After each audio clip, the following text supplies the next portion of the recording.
We always hear about the chemistry between quarterbacks and wide receivers, getting extra reps, throwing together in the offseason, so on and so forth. For two Golden Eagles, they've actually been on the same page for a while now. The Southern Miss season opener featured a unique two halves with two different quarterbacks. Keon Howard started the offense off in the first, while Quadra Griggs stepped in the second with a not too shabby performance, 222 yards passing with 2 touchdowns, but fell short of the win. It's now less than 24 hours until Hattiesburg's first regional host since 2003. One thing that makes this year special, 2 Mississippi teams, Southern Miss and State, are both in the fighting ring. With ticket sales that sold out early on Tuesday, the stage is now set for a wild weekend in Pete Taylor Park. A conference championship rematch between Rice and Southern Miss. You can't really draw it up any better.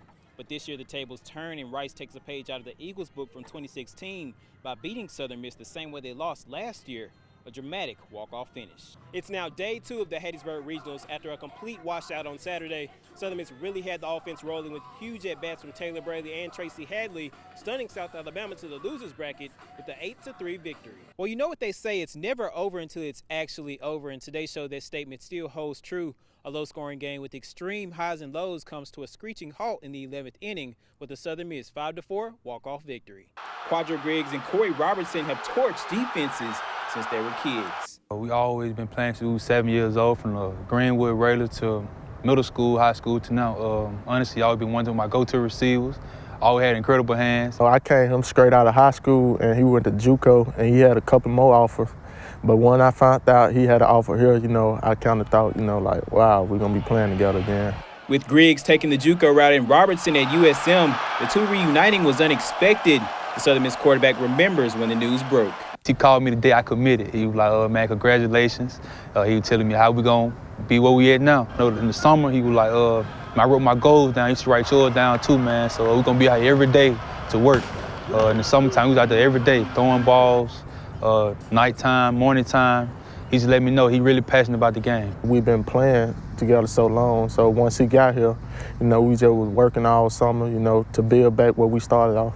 While the goals are much different in college, back in the day, the two were pretty dangerous for the Greenwood Raiders. Since we've been playing since, Pee Wee League, he had a good nag, seeing what's on the field or seeing, covers, and, in middle school, if he sees something on the field, he'll check the play, and give you a different route, change the run. Pee Wee League had a play called Corey Reverse, and Corey scored that play probably 12 times off that one play. He always been aggressive. I said, I never seen one man tackle Corey. Just one-on-one, never seen one man tackle. They've got some plays working now, too. The pair of Eagles hooked up in the end zone twice in the season opener against Kentucky. For the season, they've connected on a team-high 4 touchdowns. So as the two reach the 10-year mark since their first touchdown celebration, they're showing their offensive skills have not yet reached their ceiling. Peyton Brown is a multi-sport athlete from Laurel, Mississippi, who has had a passion for sports since the 3rd grade, but he's now entering his senior season at West Jones High School. I started off with basketball, and I liked the basketball a lot, and it's fun to play.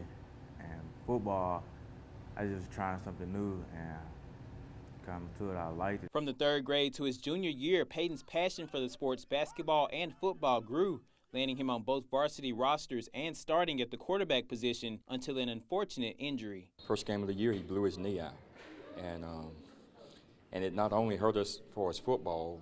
He's the starting quarterback on the football team, but it hurt us on the basketball court as well because, like I said, he has exceptional leadership skills. Peyton had torn his ACL, MCL, and meniscus, ending his season and leaving his future in sports uncertain. ACL tear, it was tough.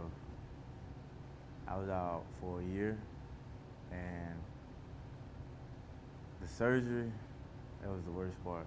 But Peyton's drive and determination didn't let him stay down for long. He's just an unbelievable competitor. I think that in anything in life, you have to have a competitive spirit, and Peyton has that. People will tell you you never come back the same, but you can't listen to that. You just got to keep working hard, and you'll feel down and depressed, but you just got to work hard through it and do therapy the right way and just keep your head up.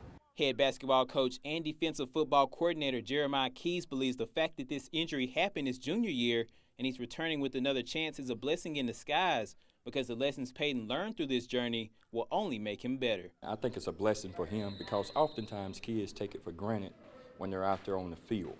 And that they're going to do this forever. And to me, I mean, I ain't saying that I'm proud that it happened to him his junior year, but I think overall that it's going to make him a better football player. And not only a better football player, but it's making him a better person. So as Peyton fights to get stronger and rebuild his stamina in the offseason, he looks forward to another shot to lead the West Jones Mustang offense on Friday nights. Meet Jaheim Otis, the 6'5", 285-pound athlete from Columbia, Mississippi. For Jaheim, sports have been a big part of his life from an early age, but one thing that's getting a lot of attention is that he is only 14 and he's heading to the 8th grade. I've been playing baseball since I was 3 years old. Basketball, I just started last year. Now I had got invited to an AAU team in Jackson, and I played with them this summer. And then I just started playing football. Easy work. Jaheim has recently traveled to several college camps to showcase his talent, and those trips proved to be beneficial after gaining interest from SEC schools and experiencing a moment he tells me he will never forget, meeting Nick Saban. I wanted to meet him a long, long time ago. Then all of a sudden he just popped up and he took a picture with me. He couldn't believe how old I was. And he said, "You in the 8th?" And I said, "Yes, sir." He said, "I can't believe it." He said, "Just work in high school, do your thing, and keep going." It's a blessing and a curse, I guess. This is Jaheim's coach, James Harvey, who is aware of the strain that can be put on a young man with huge publicity and early SEC offers. So he's a firm believer in taking things slow with young talent. We expect, some big things out of him, but I tell people to be cautious because he's still a 14-year-old kid. He's just a puppy with big paws, So you have to temper your optimism with caution, because we want to try to bring him along, slowly and develop him and get him the way he needs to be. Aware of the attention that his coach cautions to, Jaheim tells me he has his own way of dealing with the chatter that comes his way. Not worrying about it. It's just there. I'm just looking at it, people talking about it. I'm happy for myself. Keep my head going. Don't worry about nothing people talk about on Twitter and all that. I just keep straight, keep my head straight, and keep God first. The Southern Miss women's golf team is having themselves a record-setting season. The Eagles are ranked number 67 in the GolfState.com rankings and number 78 in the nation in the Golf Week poll out of 259 eligible teams, which is the highest team ranking in school history. Their coach, Erica Brennan, who has headed the program less than 2 full years, says their team has really bought into raising the bar on their goals as a group. It's been an incredible journey so far this season. I think what's incredible is we've got 8 student athletes that all have a common vision, and we set that back in the fall, and they have not wavered from that. Emily Ross, a representation of 4 years with this program, tells me she's seen it transform before her very eyes. My sophomore year, we pretty much finished last every single tournament, but to see it go from basically 187 in the rankings to now 67, we basically seen it come from the shallows all the way to the top. It is a resilient bunch. They bounce back very quick, but they're competitors and they're gritty, and they all have something they want to prove. 3 tournament wins, 5 top 3 finishes, and a golfer ranked 123rd, Nishada Satasuk, which is the highest individual ranking in program history and replaces a record set back in the 90s. It's safe to say this team is on a mission to put their names in the books. Legend, God-fearing, humble are just a few words to describe Coach K, the most winningest coach in Southern Miss history. I sat down with Coach today to talk about her past career and her rise to the Hall of Fame. A woman raised in Gulfport, Mississippi, with a strong passion for playing basketball for Harrison Central High School would one day be recognized as a Mississippi legend. So when did you realize that coaching was going to be your thing? When was it just like, I'm full speed ahead, I know coaching is my calling?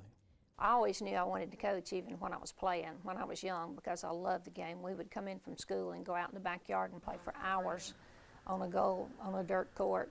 And I just loved the game, and I never really thought anything different. Under Coach K, there were 16 all-conference players, 11 first-team players, 1 Kodak All-American Janice Fielder, and she racked up 488 wins. After 22 years in the business, she passed the baton on to a special woman, her former player and current USM head coach, Joy Lee McNeilis. When I was recruiting Joy, she played at Hancock North Central. And I'd go in the stands to watch her play, and every time she'd score, she'd look up at me and wave, wanting to make sure that I saw her score. Great high school player. Was very excited that she chose Southern Miss. I was very blessed to have had the opportunity to play for Coach James. She recruited me, and I'm going to tell you, as a young player at Hancock North Central High School, every time she walked in the gym, I would wave because I wanted her to make sure, hey, you got to see me play. But it was my dream to be a Golden Eagle. It was my dream to play for Coach James. Coach K tells me she still remembers the day she received that big phone call. I got the phone call saying you're inducted into the 2016 Hall of Fame. I was humbled. It was an exciting weekend. My Southern Miss people came. We had a Friday and a Saturday morning, and then the banquet on Saturday night, so it was a full weekend.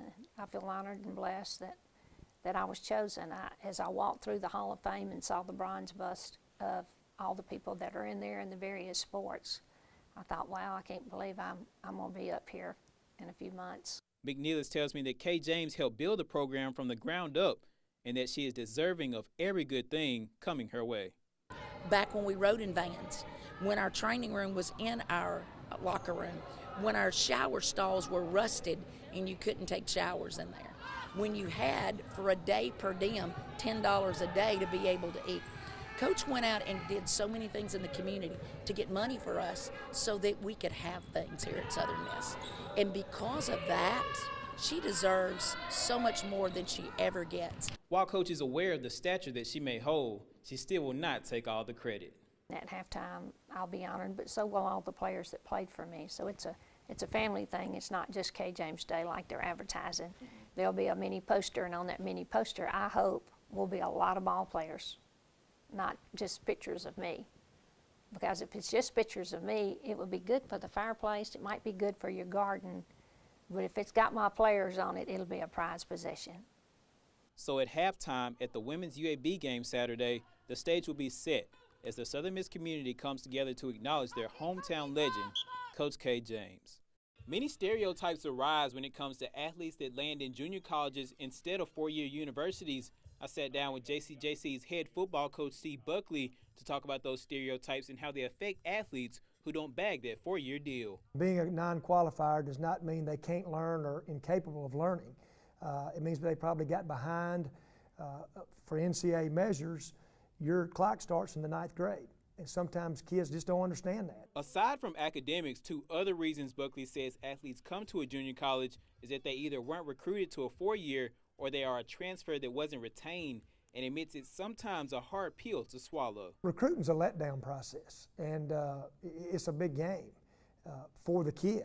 For coaches, I don't care if you're recruiting from a coach at a junior college or a major college, it's not a game, it's a business. And it's the lifeblood of our program. I reached out to former JCJC wide receiver Trevor Terry, who is now preparing for his first season at Southern Miss, to get his take on JUCO stereotypes and how his time at one affected his career. I was a little bit undersized, but I had all the athletic ability, and I was talking to bigger schools, but they all told me the same thing about how I needed to develop a little bit, develop my body a little bit, and put on some weight. So that's where JUCO comes in, and it was hard just hearing it because I knew what I was capable of, but at the same time I knew that I had to put on some weight and develop a little bit before I can move on to Division I. Trevor shares with me, recruiting can really mess with your head if you let it, but in the end he was happy with his decision. I got caught up a little bit in the recruiting process about listening to other people with that four-year university offer from Alcorn State, and it was just like Coach Buckley did a really good job of just telling me, like sitting me down and telling me, look, like this is not a bad decision.